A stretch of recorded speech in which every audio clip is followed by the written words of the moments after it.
بصراحة أنا قعدت أفكر هل أصور الفيديو ولا لأ.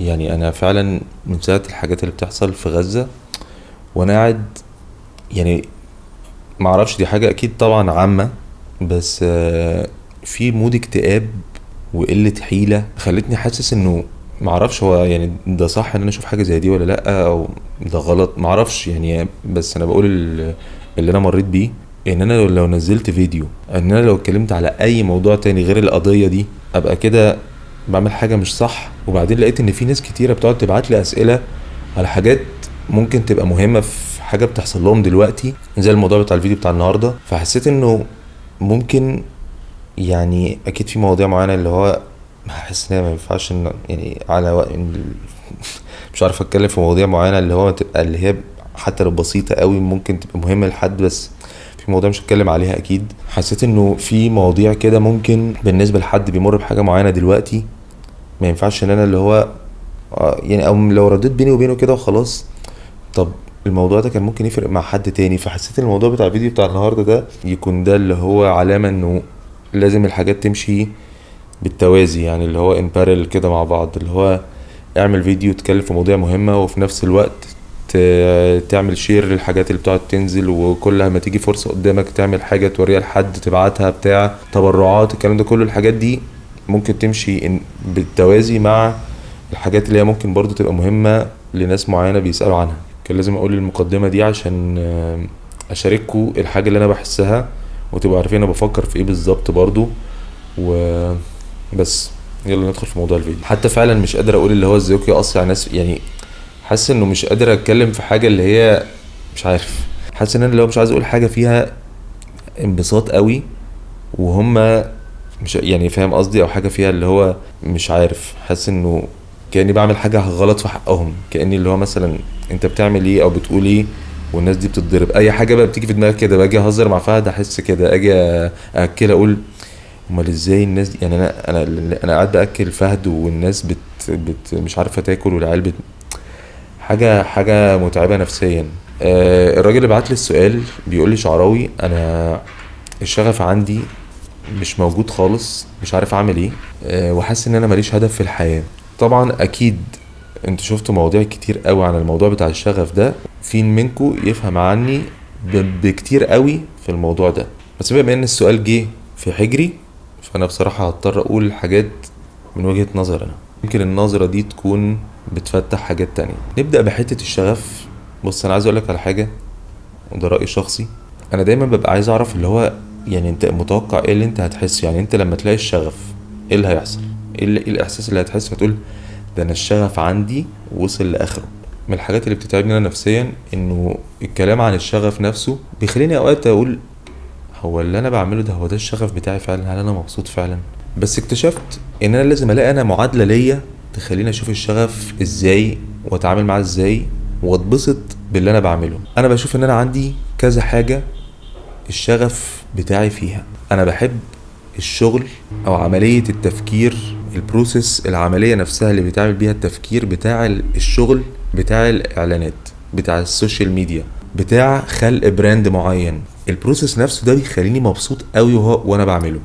المذاكرة بحب اذاكر قوي واعرف معلومات كتير قوي، ده بيخليني اللي هو سعيد في اي موضوع بيشدني. فهل انا لو انا عندي شغف للحاجات دي، فكل لما امسك كتاب اقول يا لهوي على الجمال والسعاده، ابتدي جالنا شغلانه جديده اقول اوه ده احلى حاجه الشغل الجديد ده والاعلانات ويلا بينا.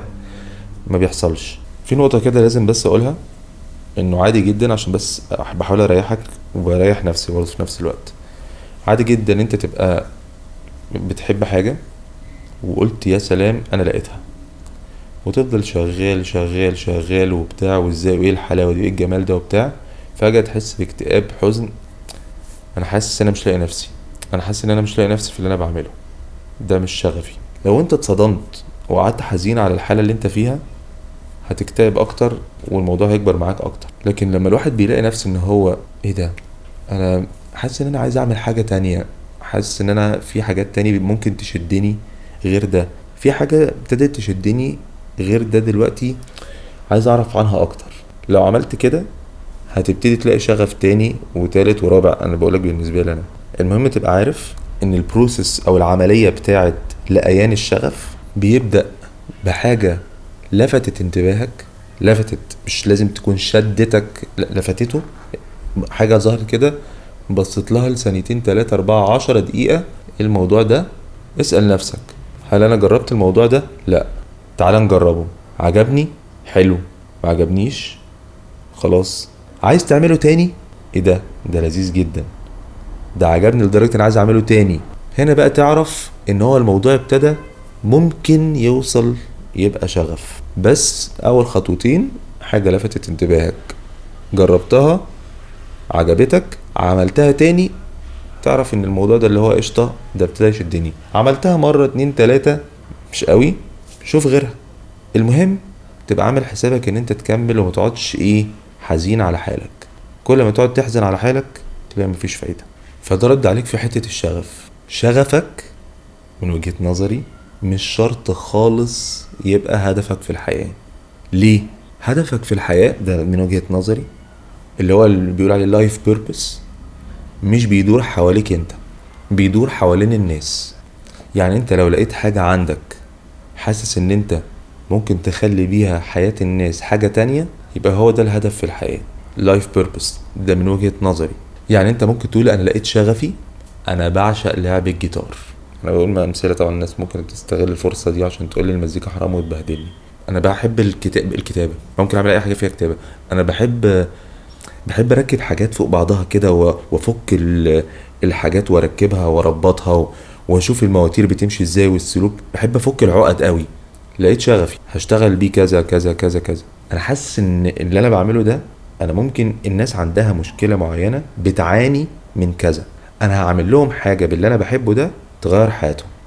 الموضوع اتقلب لللايف بيربز او هدف في الحياه. ده وجهه نظري بمنتهى البساطه، مش عايز اطول عليك اكتر من كده.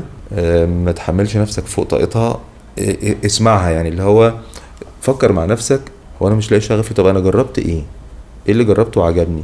هو عجبني فيه ايه؟ انت ممكن يكون بيعجبك حاجه في الحاجه، يعني انت ممكن تكون بتحب الكتابه بس انت مش انا بحب بجد، معلش يعني بيقول لك التفكير بتاع الحاجات اللي هي الاعلانات والحاجات دي اللي هو تقول ايه، انا بحب الفكره ان انا حركه القلم نفسها، صوت القلم نفسه بيخليني اللي هو مش عارف مبسوط، الاحساس نفسه بتاع الورقه والقلم مع بعض. فتقول ايه ده، طب انا دلوقتي الموضوع اكتشفت ان انا بحب الفكره بتاعت تصنيع الورق، الفكره بتاعت الاقلام نفسها، اختيار القلم نفسه هو اللي بيشدني.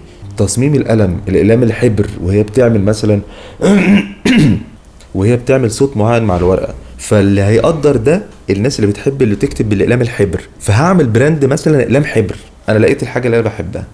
هتيجي كده يعني، هتيجي ان انت كل شويه تقعد تسال نفسك من غير ما تحط على نفسك حمل. انا ماليش لازمه في الحياه، ماليش شغف، انا اكتئبت، انا ضعت. ممكن يكون اللي بيخليك حاسس كده اسباب تانية غير ان انت مش لاقي شغفك. حد انت بتعمل حاجه يقولك يا ابن القرف ده، واضح ان مفيش حد عاجبه حاجه. تبتدي بقى تبص في تلوم نفسك، تلوم شغفك، تلوم هدفك في الحياه، غير ممكن يكون في اسباب خارجيه. فاسال نفسك هل الحاجات دي، اقعد اتكلم مع نفسك، هل الحاجات دي حاجات بيني وبين نفسي انا؟ هل انا ما دورتش كفايه؟